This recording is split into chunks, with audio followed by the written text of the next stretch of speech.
nebrauksiet to variantu. No kura gada šeit lidotājs? Māja, vecā. No vakardienas.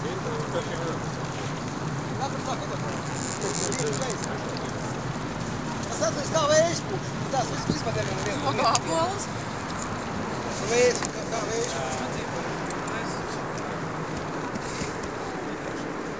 Šitās klusāks es no bērnības atceros, ka padomu lidošana cēlās.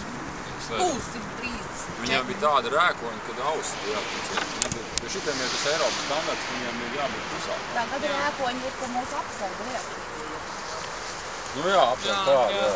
Kad ir tāds šāviens, tāds sprādziens. Šitas var iet uz skaņu, bet tu var normāli runāt. Tā pāris